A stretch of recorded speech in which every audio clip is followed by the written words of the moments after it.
तब सबसे पहले आप सामान अगर लिख लेंगे ताकि आपको परेशानी नहीं होगी, क्योंकि मैं चाहता हूं कि आपको, भले मुझे 1 घंटा और एक्स्ट्रा लगता है मैं आपको दूंगा, लेकिन मैं चाहता हूं कि आपके समझ में आ जाए कि ये, अगर ये तरीक़ेकार समझ में आ गया ना आपके, तो समझ लें कि आपकी आधी ज़िंदगी के मसाइल हल हो गए, आधी ज़िंदगी के मसाइल हो गए।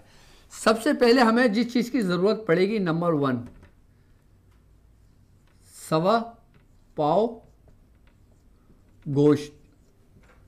अच्छा, गोश्त चाहे गाय का हो, बकरे का हो, ऊंट का हो, किसी का भी गोश्त हो, सवा पाव गोश्त लें, ठीक है। उसकी 20 बोटियां बना लें। अच्छा, इसके तरीक़ेकार समझाऊंगा कि गोश्त को कैसे तैयार करते हैं, और पहले मैं सामान लिखवा दूं कि आप सामान लिख लें पहले, सामान क्या क्या है, ठीक है। नंबर 2, आपको इस्तेमाल करना पड़ेगा मिट्टी का कूंडा।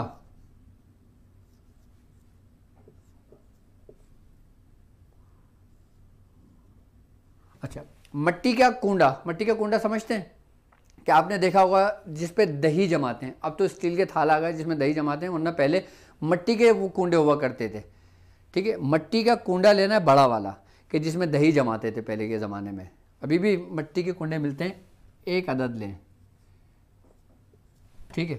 नंबर 3 आपने लेना है काला माश, 1.25 किलो, ठीक है। नंबर 4 आपने लेना है सिंदूर,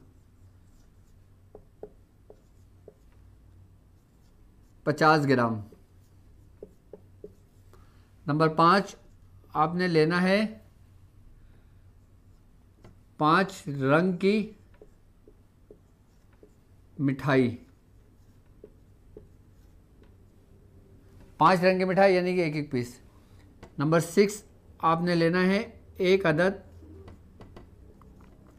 चिराग,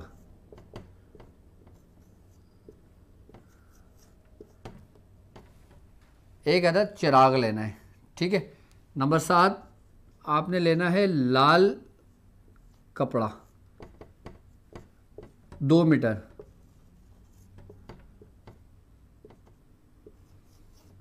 अच्छा, एक बात याद रखिएगा कि जब हम जादू का अवतार करते हैं तो हमें लाल कपड़े की ज़रूरत पड़ती है, ठीक है। जब हम किसी आसेब को जलाते हैं, जब हम किसी शरीर जिन्नात को जलाते हैं, जब हम किसी खबीस का उतारा करते हैं, तो हम काला कपड़ा इस्तेमाल करते हैं। यानी कि जिन्नात को अगर हम जलाएंगे, कोई शयातीन जिन्नात को हम जलाते हैं, हम शरीर जिन्नात को अगर जलाते हैं, हम किसी खबीस हमजात को अगर जलाते हैं, हम किसी आसेब को जलाते हैं, चुड़ैल को जलाते हैं, या किसी भी ऐसी अरवाह को जलाते हैं कि जो जिस्म में आके इंसान को तंग और परेशान करती है, तो उसमें हम काला कपड़े का इस्तेमाल करते हैं। और जब किसी जादू का तोड़ करते हैं, चौकी का इस्तेमाल करते हैं, पंची का इस्तेमाल करते हैं, या जादू के उसकी हम मुख्तलिफ सूरह कुरैश के ज़रिए चौकी लगाते हैं, या हम पंछी बिठालते हैं, तो उसमें हम लाल कपड़े का इस्तेमाल करते हैं। यानी कि हमने जादू का अगर उतारना है तो हमने लाल कपड़ा लेना है, और अगर हमने किसी दूसरे मामला, अच्छा अभी तो एक तरीके का जादू का सिर्फ सिखा रहा हूँ, फिर मैं आसेब को हाजिर करने का और फिर तरीक़ेकार से उसका भी समझाऊंगा। ऐसे नहीं जैसे सोशल मीडिया पे वीडियो भरी में वो चीख रहा है, हाँ कौन है तू, क्या नाम है तेरा, ये वो, नहीं, सिंपली तरीक़ेकार ऐसा जो अकल में भी आए और शरीयत की हुदूदों में हो, वो तरीक़ेकार आपको सिखाऊंगा मैं, ठीक है। अच्छा, नंबर 8 हमने लेना है पान का पत्ता,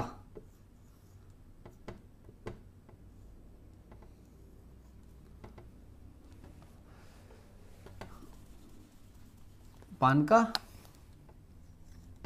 पत्ता 1 अदद, ठीक है।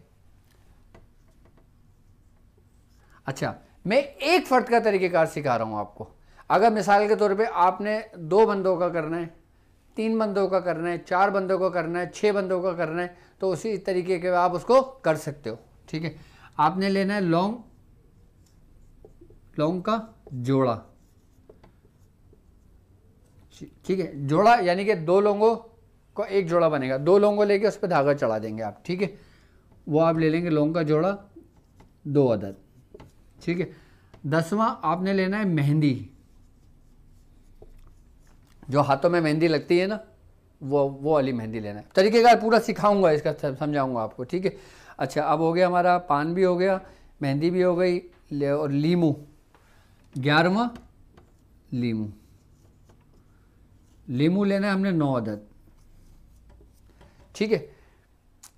अच्छा, गोश्त हो गया, लाल कपड़ा हो गया, मट्टी का कूंडा हो गया, काला माश हो गया, सिंदूर हो गया, लीमू हो गए, 5 रंग की मिठाई हो गई, पान हो गया, मेहंदी हो गई, और लौंग हो गई, चिराग हो गया, और बस ये तरीक़ेकार हो गया, ठीक है। अच्छा, अब आप पहले ये सामान नोट कर लें, इसको जूम कर दो नवीर, ताकि ये सब ये चीज़ें लिख लें। ये सामान की ज़रूरत पड़ेगी हमें जादू के उतार के लिए। 1 मिनट में ये भी लिख दूँ, जादू के उतार का सामान, ये सामान आप नोट कर लें, ठीक है। ओके, अब ये सारा अच्छा सामान एक दफ़ा और रिपीट कर लेता हूँ मैं। 1.25 पाव गोश्त लें, इसकी 20 बोटियाँ बना लें, ठीक है। मट्टी का एक कुंडा लें, मट्टी का एक कुंडा, काला मार्च 1.25 किलो, सिंदूर 50 ग्राम, 5 रंग की मिठाई, 1 अदद चिराग, लाल कपड़ा 2 मीटर लें, पान का पत्ता 1 अदद लें, लौंग का जोड़ा 2 अदद लें, मेहंदी हस्बे ज़रूरत, जितनी हस्बे ज़रूरत होगी हमें, हस्बे ज़रूरत, ठीक है। लीमू 9 अदद, जादू के उतार का सामान, ठीक है। अब मैं इसको मिटा देता हूँ, अब हम आते हैं इसके तरीक़ेकार पर, ठीक है। सबसे पहले करना होगा आपने ये कि ये काम आपने करना है पीर वाले दिन, यानी कि पीर वाले दिन आपने सारा सामान तैयार करना है। इसका इस्तेमाल करेंगे हम मंगल के दिन, ठीक है। यानी कि अगर हिंदी में सोमवार को हम सामान खरीदेंगे तो मंगलवार को हम इसका इस्तेमाल करेंगे, ठीक है। मंडे वाले दिन, यानी कि मंडे को सारा सामान हम ख़रीद के लेकर आएंगे, इसको तैयार करेंगे। तैयार करने का तरीका मैं समझाता हूँ, और मंगल के दिन इसको अप्लाई करेंगे, मंगल के दिन इसका अमल करेंगे, ठीक है। और हाँ, 1 अदद हमने मुर्ग लेना है, 1 अदद काला मुर्ग, ये 12वां है, 1 अदद काला मुर्ग, ठीक है। ये सारा सामान हम लेकर आ जाएंगे पीर वाले दिन। अच्छा, हमने अब करना क्या है, सबसे पहले करना हमने ये होगा कि सारा सामान लेके रख देना, सब तैयार कर, ये सारा सामान ख़रीद के हमने रख देना है। सबसे पहला काम हमारा ये होगा कि हमने फलीता सुलेमानी, ठीक है। फलीता सुलेमानी, हर जो लोग मेरे साथ इस सफ़र में शामिल हैं उनको पता है फलीता सुलेमानी क्या है, मेरी वीडियो पे तफसीली उसका जिक्र है, और इस वीडियो के डिस्क्रिप्शन में भी फलीता सुलेमानी है, आप उसको डाउनलोड कर भी लीजिएगा, ठीक है। आपने सबसे पहले करना ये है कि एक मुर्ग, जो हम मुर्ग लेकर आएंगे ना मंडे वाले दिन, यानी कि पीर की रात को हमने फलीता सुलेमानी लिखना है, ठीक है। और फलीता सुलेमानी लिखने के बाद हमने मुर्ग के पैर पे बांध देना है, किसी कपड़े में लपेट के उसको गिरा लगा देना है, और उसको एक जगह रख देना है, घर के अंदर कहीं भी रख दें, ठीक है। ज़रूरी नहीं कि उसको सराहने रख के सोना है, नहीं, घर में कहीं भी रख दें, लेकिन होना उसी घर में चाहिए जिसका हम इलाज कर रहे हो, ठीक है। और उसके बाद करना यह है कि आपने फलीता सुलेमानी लिखना है। एक तो आपने मुर्ग के पैर पे बांध दिया, ठीक है, और एक फलीता सुलेमानी आपने लिखा और उस मरीज़ के बांधा कि जिसका आप इलाज कर रहे हैं। यानी कि अगर आप मौलिज हैं, आप किसी मरीज़ का कर रहे हैं, तो आप मरीज़ से सारा सामान मंगवा लें, ठीक है। आप 2 दिन पहले मंगवा लें। अगर आप खुद घर का कर रहे हैं तो आपको वो कोई इशू नहीं है। अब जाहिर सी बात है, मरीज़ को बार बार तो नहीं बुलाएंगे आपने सारा सामान मंगवा लेना है। इसके बाद आपने फलीता सुलेमानी लिखना है, एक मुर्गे के पैर में बांध देना है और एक मरीज़ के उल्टे बाजू पे बांध देना है, ठीक है। अच्छा, अब करना ये होगा आपने कि रात को सो जाए, मरीज़ भी सो जाए और ये मुर्ग भी घर में रखा रहे। अब सुबह जब सोकर उठेंगे, सबसे पहले करना ये होगा कि अच्छा वो तावीज़ बंधा रहेगा उस वक्त तक जब तक ये सारा काम तैयार ना हो जाए। 1.25 पाव गोश्त ले लें, उसकी 20 बोटियाँ बना लें, ठीक है। हर बोटी पर 3 मरतबा सूरह कुरैश पढ़ के दम कर दें, ठीक है। और 10 हाथों की उंगलियां, 10 पैरों की उंगलियां, एक एक बोटी उसके उंगलियों पे ऊपर उतार के इसको पूरा इसको ऊपर से उतार दें 21-20 मरतबा, ऐसे जैसे मरीज़ के ऊपर से उतारते हैं, और एक जगह पे रख दें। अच्छा, जब सुबह होगी ना मंगल की, यानी कि पीर की रात को सब कुछ कर लिया, मंगल की सुबह हो गई, आपने सबसे पहले मुर्ग लेना है, इसको ज़िबा करना है, ठीक है। इसका जो खून होगा ना वो एक प्याली में डाल देना है, कहीं कहीं एक प्याली में रख लें उसको, सही है।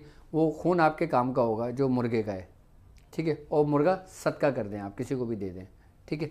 आपने 1.25 पाव गोश्त लेके उसकी 20 बोटियाँ बना लेनी है। अच्छा, मट्टी का कुंडा होगा, मट्टी के कुंडे के बीच में जो ना आपने फलीता सुलेमानी लिखना है। फलीता सुलेमानी आपकी स्क्रीन पे भी शो हो रहा होगा और डिस्क्रिप्शन में मौजूद है, यानी कि कुंडे के अंदर आपने फलीता सुलेमानी लिख दिया, ठीक है। अब उसके बाद आपने 20 बोटियाँ मट्टी के कुंडे में डाल दी। अब आपने काला मार्च 1.25 किलो लेना है और सिंदूर लेना है। अब आपने इन तमाम के ऊपर 70 मरतबा सूरह कुरैश पढ़ के दम कर देना है। 70 मरतबा सारे सामान पे सूरह कुरैश पढ़ के दम कर देना है। आपने काला मार्च और सिंदूर दोनों मिलाकर मरीज़ के ऊपर से उतार के मरीज़ के हाथों पे और उसके ऊपर मल के उसको कुंडे में डाल देना है सारा, यानी कि कुंडे के अंदर आपने गोश्त डाल दिया, आई बस समझ में, काला मार्च और सिंदूर डाल दिया और मिठाई उतारी, मिठाई आपने कुंडे में रख दी, ठीक है। और पान पेड़ा लिया, यानी कि पान का पत्ता, जो पान अमूमन लोग खाते हैं ना, आपने देखा होगा जो मुख्तलिफ़ नामों से मिलता है। आपने पान ले लेना है, उसके ऊपर मेहंदी लगा देना है पूरी। मेहंदी लगाने के बाद आपने वो लौंग का जोड़ा, जो 2 अदर लौंग का जोड़ा है, वो उस पर रख देना है, आई बस समझ में। और वो मरीज़ के ऊपर से उतार कर आपने कुंडे में रख देना है, यानी कि आपने माश उतार दिया, सिंदूर मिला के मरीज़ के ऊपर से उतार के मल के कुंडे में डाल दिया, आई बस समझ में। मिठाई भी आपने कुंडे में डाल दी, आई बस समझ में। और पान का पत्ता और लौंग का जोड़ा उसके ऊपर रख के आपने कुंडे में डाल दिया। अब ये कुंडे के अंदर सामान चला गया। अब रह गया हमारा चिराग। क्या रह गया? चिराग रह गया अब हमारा, ठीक है। और लीमू रह गया हमारा, ये 2 चीज़ें रह गए। और उसके ऊपर आपने लाल कपड़ा उसके ऊपर डाल देना है। किसके ऊपर? जो आपने कुंडा तैयार किया है उसके ऊपर लाल कपड़ा डाल के उसको ढक देना है पूरा, ठीक है। अब ये पूरा तैयार हो गया। अच्छा, उसके बाद आपने मरीज़ के ऊपर से 20 मरतबा उतारना है। मरीज़ के ऊपर से 20 मरतबा उतार के आपने एक तरफ रख दिया उसको, ठीक है। अब फलीता सुलेमानी जो उसके उल्टे बाजू पे बंधा हुआ था, ठीक है, आपने वो खोलना है, ठीक है। मरीज़ के थोड़े से बाल काटना है, उसके नाखून काटना है और उसको उस पर तावीज़ के ऊपर रख के उसको जला देना है। उसकी जो राख होगी ना, वो राख आपने उसके ऊपर रखना है। जो पान का पेड़ा था ना, पान का पत्ता जो था जिस पे मेहंदी लगी हुई थी और लौंग रखा था, उसके ऊपर वो राख डाल देना है और बिल्कुल एज इट इज़ रख देना है उसके ऊपर, ठीक है। इसके ऊपर ये काम तैयार कंप्लीट हो गया। इसके बाद मरीज़ के ऊपर से उतार के इसको किसी झाड़ में, कहाँ पे? किसी झाड़ में या कहीं ऐसी जगह पे जो बिल्कुल वीरान हो, या ऐसी जगह पे जहाँ पे बच्चे ना खेलते हों, वहाँ पे उस पूरे तोशे को रख कर और फिर वहाँ से लौट जाना है। आपने मुड़कर नहीं देखना, आपने बिल्कुल ये काम करके लौट जाना है। अब हमारा रह गया चिराग। अब चिराग का करना क्या होगा? ये चिराग का करना ये होगा, आपने फलीता सुलेमानी, फलीता सुलेमानी जब ये काम करके घर आ जाएंगे ना, उसके बाद फलीता सुलेमानी आपने लिखना है। लिखने के बाद उसको रुई की इसकी आपने बत्ती बनाना है। बत्ती बनाने के बाद उसको चिराग में रोशन करके उसको जला देना है। अब चाहें आप उसको 3 दिन जलवा लें, 5 दिन जलवा लें या 7 दिन जलवा लें, वरना एक ही दिन काफ़ी है। ये इतना स्ट्रॉन्ग तरीक़ेकार है। अच्छा, इसका फ़ायदा करने से ये होगा कि आपका जिस्म उसी वक्त हल्का होना शुरू हो जाएगा। आपका जब जिस्म हल्का होगा, आपको लगेगा कि आपके जिस्म के अंदर से कुछ निकला है। अच्छा, बातों का ऐसा होता है कि जब इसका उतार कर दिया जाता है ना, तो ऐसा लगता है कि इंसान को फीवर हो गया, बुखार हो गया या कमज़ोरी सी फील हो रही है। ये सिंपल से तरीक़ेकार है जादू के उतारने का, सूरह कुरैश के ज़रिए। आपने सूरह कुरैश पढ़ के 70 मरतबा इन तमाम सामान पे दम कर देना है और एक एक बोटी पर आपने 3-3 बार सूरह कुरैश पढ़ के इसको भी तैयार कर देना। ये सूरह कुरैश के ज़रिए और फलीता सुलेमानी के ज़रिए काम हो रहा है। अच्छा, लीमू रह गया। लीमू मैं आखिर में बताऊँगा आपको, ताकि कन्फ्यूजन ना हो आपको। लीमू अभी आपने उठा के संभाल के रखना है अपने पास, 9 लीमू रखना है आपने। उसका बताऊंगा कि जब चिराग जल जाएगा उसके बाद लींबू का इस्तेमाल कैसे करेंगे। ये समझ में आ गया तरीक़ेकार सारा, ठीक है। आपने 70 बार पढ़ के सारे सूर्य को सामान पे दम कर देना है, आई बस समझ में, और इस गोश्त पे दम कर देना है, बिल्कुल इसी तरतीब से करना है। मुर्ग सदका कर देना है, गोश्त खून जो है ना, खून जो उसका बाकी बचा वो उस कूंडे में के अंदर डाल देंगे, मट्टी का जो कूंडा, जो हमने एक कुंडी के अंदर खून रखा था ना मुर्गी का, वो मुर्ग का जो खून है वो हम कूंडे में के अंदर ही डाल देंगे और उसको फिर ढक के और फिर उसको हम कर देंगे। ये हमारा सामान और ये तरीक़ेकार हमारा मुकम्मल हुआ। अब रह गए लीमू। अपने लीमू का क्या करना है अब ये समझ लें आप।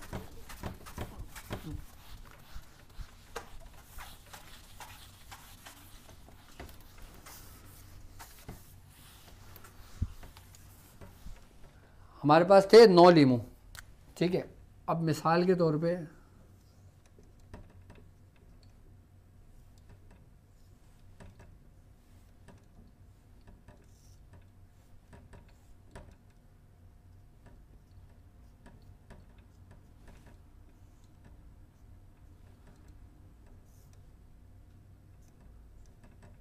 ठीक है, ये उतार करने वाला इंसान है, ठीक है।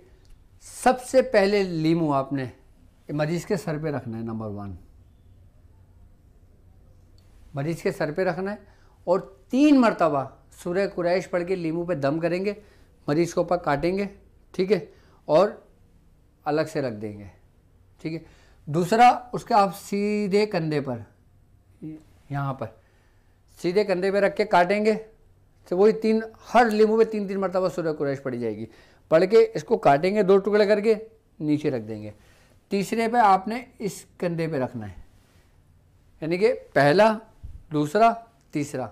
चौथा आपने इस सीधे हाथ के जोड़ पर, ये जो जोड़ है ना हमारा, जो जोड़ है हाथ पे, चौथा ये, पांचवा इस जोड़ पर, ये जो जोड़ है ये हमारा जॉइंट है, इस पे रख के आपने लीमू 3 दफ़ा सूरह कुरैश पढ़ के काट देना है। इसी तरीके से इस पे रख के आपने काट देना है। और चौथा ये आपका घुटना,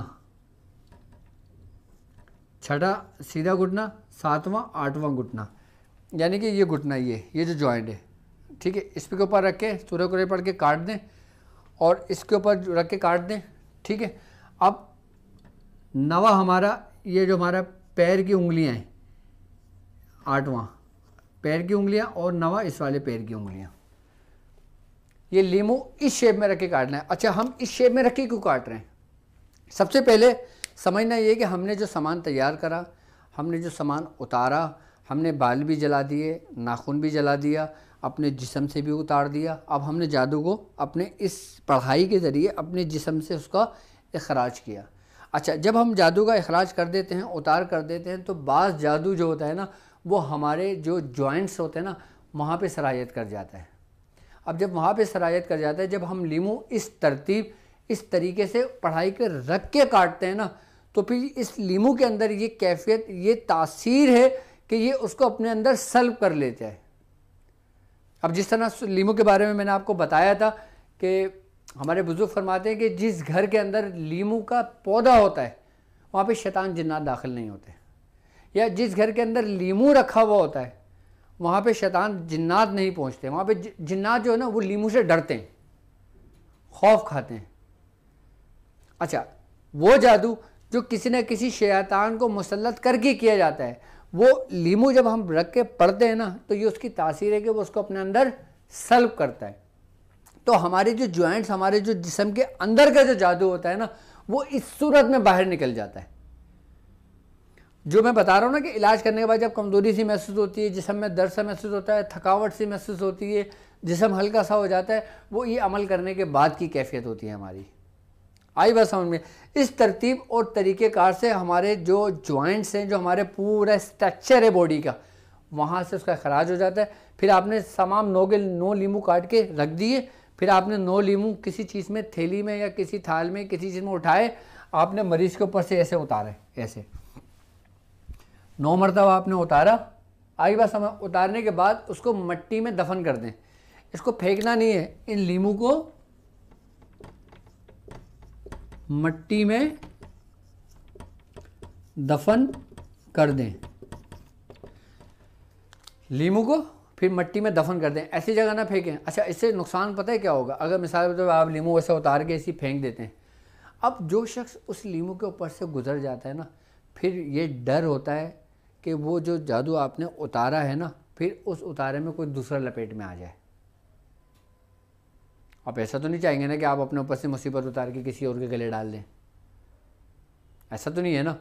आप इसको मिट्टी के अंदर दबा दें, उसको दफना दें, ताकि ये मिट्टी के अंदर दफन होकर पूरा ख़त्म हो जाए। ये सिंपल तरीक़ेकार मैंने आपको समझाया है और सिखाया है सूरह कुरैश के ज़रिए, इस सामान के ज़रिए जो सामान है। अच्छा, इस सामान में हमने सिंदूर का भी इस्तेमाल किया है। अच्छा, हमने सिंदूर का इस्तेमाल क्यों किया है? हमने माश का इस्तेमाल क्यों किया है इसके अंदर, सामान के अंदर? माश और सिंदूर, इसकी ये तासीर है कि ये इंसान के जिस्म के अंदर की जो नेगेटिविटी होती है ना, ये इसको अपने अंदर सल्ब करती है। यानी कि इंसान के अपने अंदर की जो बदबू होती है, वो बदबू जो किसी शैतान के घुसने की वजह से होती है या किसी के जादू के अंदर सराहियत कर जाने की वजह से होती है, तो ये उसके असरात को ख़त्म करती है। जब भी कहा जाता है कि माश अपने जिस्म से मलकर, आई बात समझ में, अपने ऊपर से उतार कर फिर उसको कूंडे में डाल दिया जाए, इसलिए इस्तेमाल किया जाता है। अच्छा, मिट्टी का कूंडा हम क्यों इस्तेमाल करते हैं? हम कोई थाल क्यों नहीं इस्तेमाल कर लेते? हम लोहे की चीज़ें क्यों नहीं इस्तेमाल कर लेते? मिट्टी का कूंडा इसलिए इस्तेमाल किया जाता है कि इसमें जब्स करने की सलाहियत होती है। यानी कि जब हम किसी के ऊपर से जब जादू उतार रहे होते हैं ना, तो वही नेगेटिविटी के असरात जो होते हैं ना, वो उस मिट्टी पर पड़ रहे होते हैं। और मिट्टी के अंदर कुदरती एक बात है कि वो उसके अंदर जब्स करने की सलाहियत होती है। मिट्टी का कूंडा हम इसीलिए इस्तेमाल करते हैं, लीमू इसलिए इस्तेमाल करते हैं, हमने बताया। अच्छा, अब हमने मिठाई जो रखी थी 5 पान के पेड़े, उसकी क्या वजह थी? उसकी वजह ये होती है, जब हम मिठाई रखते हैं ना, तो वो अमल जो शरीर जिन्नात जो जादूगर होते हैं ना, अगर उनकी तरफ से कोई अमल होता है इंसान के ऊपर, तो उसको ख़त्म करने में यही मिठाई उसके माविन और मददगार होती है। यानी कि एक तरीके से अगर देखा जाए तो ये इनका सामान है, क्योंकि ये चीज़ें जो होती हैं ना, ये मीठे पर भी आशिक होती हैं, ये इसको अपनी खुराक समझती हैं। अच्छा, और हमने किस चीज़ का इस्तेमाल किया था? हमने किया था मेहंदी का इस्तेमाल, हमने किया था पान का इस्तेमाल, हमने किया था लौंग का इस्तेमाल इस उतारा करने के लिए। अच्छा, हमने पान का इस्तेमाल इसलिए किया था कि पान का जो पौधा होता है ना, पान का जो दरख्त होता है, उसके बारे में कहते हैं कि जिस ज़मीन पर वो दरख्त मौजूद होता है, जब उसके पत्ते होते हैं, तो वहाँ पे जो ना इसकी खुशबू से जो ना जो जिन्नात होते हैं ना, वो खींचते हैं। इसके अंदर एक कशिश है, जड़ी बूटियों की एक अजीब तासीर है, इसके एक अजीब से फ़ायदे हैं, अजीब से इसके अजाइबात हैं। इसके जो हिकमत का नूर हमारा प्रोग्राम शुरू हो रहा है ना, मैं उसमें जड़ी बूटियों के अजाइबात आपको बताऊंगा कि आपने किस तरह उसको अपने इस्तेमाल में कर सकते हो। अच्छा, अब हमने जो मेहंदी लगाई थी ना, मेहंदी हमने लगाई थी खुशबू की वजह से, क्योंकि जब इंसान के जिस्म के अंदर जादू जब मुतहर्रिक होता है ना, तो जब हम उसको निकाला जाता है, जब उसको उतार किया जाता है, जब हम मेहंदी के पत्ते के ऊपर वो रख के और जब लौंग रखते हैं ना इसके ऊपर, तो इसकी खुशबू से जादू की जो सिर्रियत होती है ना, वो समझ लें खींच कर इसके अंदर जब्स होती है। आई ना बस समझ? इसलिए हमने इसका इस्तेमाल करा था सामान के अंदर। ये आपको कोई भी नहीं बताएगा कि सामान का इस्तेमाल किसी उतार के अंदर क्यों होता है, किस लिए होता है, किस लिए किया जाता है। आई बस समझ में? अच्छा, जादू एक हकीकत है, एक ऐसी रेस है कि जिसको आंखों से नहीं देखा जा सकता लेकिन महसूस किया जा सकता है। कि जिस तरह रूह को आप आंखों से नहीं देख सकते लेकिन आप महसूस कर सकते हो। आपको पता है कि इसके अंदर, जिस्म के अंदर रूह है तो ये जिंदा है। अब रूह के अंदर से निकाल दी जाएगी तो वो मुर्दा हो जाएगा। यानी कि ये भी वो लतीफ रेस के मानिंद है। लेकिन जब आमिल अपनी रियाजत करता है, मेहनत करता है, कोई सूरह कुरैश पे मेहनत कर रहा है, कोई दूसरी चीज़ों पे मेहनत कर रहा है। तो जब आप इस तरीके से उतार करोगे ना, तो आहिस्ता आहिस्ता आहिस्ता आहिस्ता वो रेस, वो नेगेटिविटी, वो जादू की असल सूरत आपके सामने जाहिर होने लगती है। जब हम किसी फील्ड के अंदर आते हैं, जब हम अपने फील्ड के अंदर किसी को वक्त देते हैं ना, तो यकीनन वो वक्त हमारा ज़ाया नहीं होता, लेकिन वो हमें उससे बहुत कुछ सीखने को मिल रहा होता है उससे। अच्छा, अब वो लोग जो मेरे साथ इस रूहानी सफ़र में शामिल हैं, जो सूरह कुरैश के लश्कर का हिस्सा है, उनको इसकी सिर्फ इजाज़त है। और जो आम लोग हैं, जिनका कोई ताल्लुक़ नहीं है सिलसिले का, जिनका हमारे शागिर्दों में से कोई ताल्लुक़ नहीं है किसी का, तो वो बिलखुसूस उसकी इजाज़त मुझसे ले, क्योंकि याद रखना हर एक्शन का रिएक्शन होता है। ये वो तरीक़ेकार है कि जिसका एक्शन तो है और जो इसका रिएक्शन है ना, वो जिसने इबादत, रियाजत, अमल किया है, अपनी मेहनत की है, वो उसके रिएक्शन को रोक कर उसी जगह पे ख़त्म कर देती है। दूसरी बात ये, इस तरीक़ की इजाज़त, कि आपको इजाज़त किसने दी? अच्छा, जो मेरे साथ चलने वाले हैं, ना तो वो किसी रुजत का शिकार होंगे, अच्छा, ना जादू ये पलट कर आएगा उनके पास।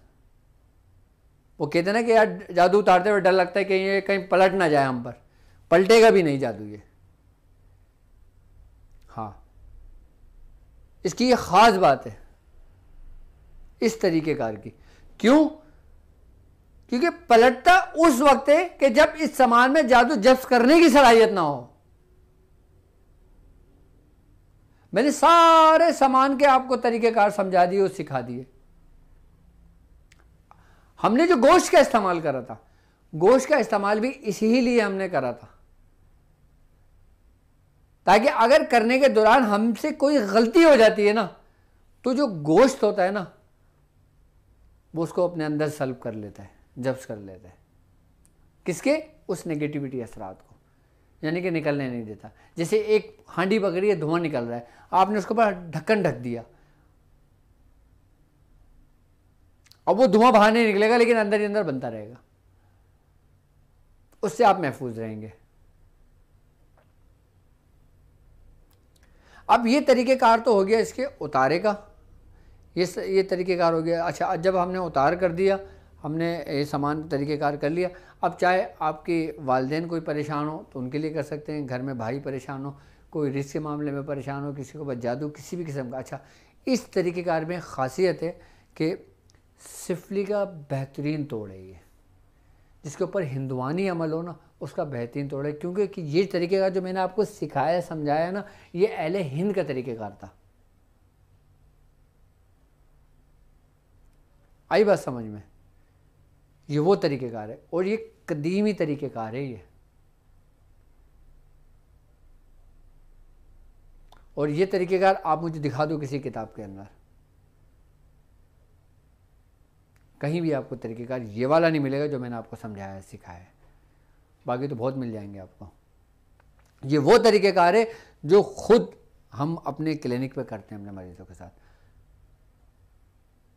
अच्छा, अब ये सिंपल तरीका इसलिए आप लोगों को बताया क्योंकि ये सामान आसानी के साथ मिल जाता है।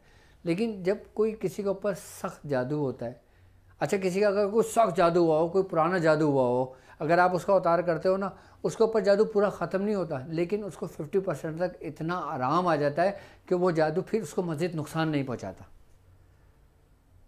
अगर जिसके ऊपर सख्त से सख्त जादू हो, बहुत पुराना जादू हो, वो फिर 3 मंगलीय अमल करे। कितने अमल? 3 मंगलीय अमल करे। और फिर वो इस अमल करने के साथ साथ मंगल के दिन हज़रत शेख जमालुद्दीन जानेमन जुम्मन जन्नती की फातिहा भी दिलाए। कोई मीठा बना ले, जर्दा बना ले, या मीठे चावल बना ले, गुड़ वाले चावल बना ले, या चीनी वाले चावल बना ले, बच्चों को, मासूम बच्चों को खिला दे, आपको इसाल कर दे। देखें, सख्त से सख्त जादू, 3 मंगल, और अगर और हद हुई तो 5 मंगल, 6ठा मंगल की ज़रूरत नहीं पड़ती इसमें। वो भी उन लोगों की बात बता रहा हूँ मैं आपको कि जो जादू किसी की नस्लों में अगर मुंतकिल कर दिया जाए, उनको 5 मंगल लगते हैं इस तरीक़ेकार पे। और कितना मुश्किल तरीक़ेकार है ये। वो कौन लोग हैं, उनको मेरे सामने तो लाएं जो ये कहते हैं हम 2 घंटे में उतार कर दें, हम 10 मिनट में जादू का उतार कर दें, हम 5 मिनट में कर दें। वो सब झूठ, सब फरेब होता है। अच्छा, जब आपने जादू का अवतार कर दिया, उसके बाद आपको मैंने एक सूरह कुरैश का अमल दिया था, नक्श का, हिफाजत के लिए। वो भी आपको शायद डिस्क्रिप्शन में लिंक में ये दे दें। वो भी आप नक्श लेके ना अपने घर में लगा लें, या उसको मोम जामा करके अपने गले में डाल लें आप। वो आपकी हिफाजत के लिए बेहतरीन अमल होगा, वो आपकी हिफाजत